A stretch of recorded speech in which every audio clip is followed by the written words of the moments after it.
విజయవాడ అంటే చంద్రబాబుకు చిన్న చూపు అని ఆరోపించారు కేసినేని నాని. విజయవాడను చంద్రబాబు శ్మశానం చేస్తారని విమర్శించారు. లోకేష్ ని సీఎం చేయడమే బాబు లక్ష్యమన్నారు. లోకేష్ ని సీఎం చేయడం కోసం పవన్ ని కూడా మోసం చేస్తారన్నారు. నాయుడు గారి ఎజెండా ఏంటంటే సింగిల్ పాయింట్ ఎజెండా. ఆయన కుమారుడు లోకేష్ గారిని ముఖ్యమంత్రి చేసుకోవడం తప్ప ఆయనకి వేరే ఏం ఎజెండా లేదు. నేను మొన్న కూడా చెప్పా, 2014 నుంచి 2019 వరకు నేను ఇక్కడ విజయవాడ ఎంపీని. ఒక 100 కోట్లు మీరు విజయవాడకి ఇచ్చారా అని నేను అడిగాను. 100 కోట్లు సెంట్రల్ గవర్నమెంట్ ఫండ్స్, నేను తెచ్చిన ఫండ్స్ తప్ప ఒక 100 కోట్లు విజయవాడకి ఇచ్చారని నేను చంద్రబాబు నాయుడు గారిని పబ్లిక్గా ప్రశ్నించాను. అంటే చాలామంది ఇక్కడ అమరావతి కడుతున్నారు, క్యాపిటల్ కడుతున్నారు, అసలు ఈ ప్రాంతాన్ని బ్రహ్మాండంగా అభివృద్ధి చేస్తారు చంద్రబాబు నాయుడు గారిని చాలా అపోహలు ఆ రోజు నుంచి కూడా ఉన్నారు. కానీ ఆయన అమరావతిని ఎట్లా డెవలప్ చేస్తారో నాకు తెలియదు, కానీ విజయవాడను మటుకి ఒక శ్మశానం లాగా తయారు చేయడానికి ఆయన కంకణం కట్టున్నారు. చెప్పేది ఏంటంటే, నువ్వు ఆ రోజున రాజధాని పెట్టాల్సింది కృష్ణానది వారధి దాటిన తర్వాత కాజా మధ్యలో నీకు కావాల్సిన left side 9H left side right side కట్టుకుంటూ వెళ్తే బ్రహ్మాండమైన గన్నవరం ఎయిర్పోర్ట్ నుంచి గుంటూరు వరకు ఈ ప్రాంతం బ్రహ్మాండం అయ్యేది.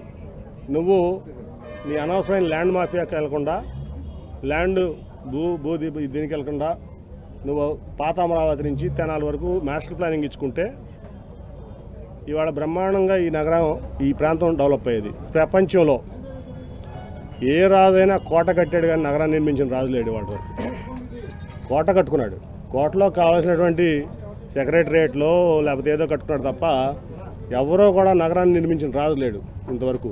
33,000 ఎకరాలు ఇచ్చిన అమరావతి రైతుల్ని మోసం చేశారు. మీరు అడగండి, అమరావతి రైతులు కావాలని. నేను ఈ మాటలు అన్నాను లేదో ఫస్ట్లోనే చెప్పాను. నేను అమరావతి రైతులు నా దగ్గరికి వచ్చేట్లా మోసం, ఫస్ట్లో కొంచెం రైతులు ఇబ్బంది పడ్డారని నేను కొంచెం ఎమోషనల్ అయ్యాను. ఒక నెల రోజుల తర్వాత ఆలోచించిన తర్వాత నేను చెప్పాను వాళ్ళకి, రైతులు నా దగ్గరికి వస్తే ఢిల్లీ వచ్చినా ఇదంతా చెప్పా, మిమ్మల్ని మోసం చేశారు చంద్రబాబు నాయుడు గారు, అసలు ఇక్కడ రాజధాని తప్పు అని ఆ రోజు నుంచి చెప్తున్నా. రాజధాని ఈ ప్రాంతంలో రావడానికి వ్యతిరేకం కాదు, మీడియాకి చెప్తున్నా, కరెక్ట్గా రిపోర్ట్ చేయండి మీరు చెప్పేది కూడా. నువ్వు 33,000 ఎకరాలు ఇచ్చిన రైతుల్ని మోసం చేశావు.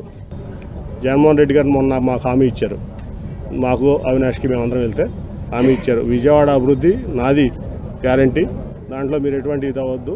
మేము చెప్పాం, మాకేం వద్దు సార్ మీ దగ్గర నుంచి విజయవాడ డెవలప్మెంట్ తప్ప ఏం వద్దంటే, మీకేం కావాలో చెప్పండి, నేను విజయవాడ డెవలప్మెంట్కి అది ఇస్తానని ముఖ్యమంత్రి గారు చెప్పారు మాకు.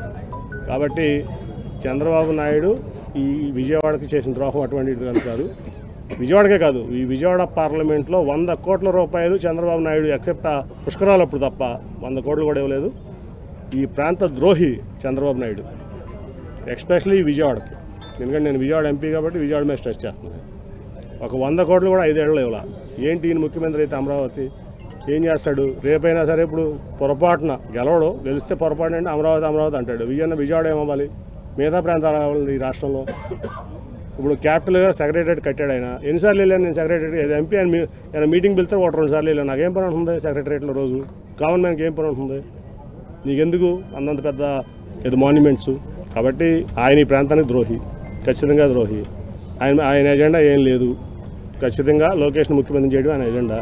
దానికోసం పవన్ కళ్యాణ్ గారినైనా రేపు మోసం చేస్తాడు.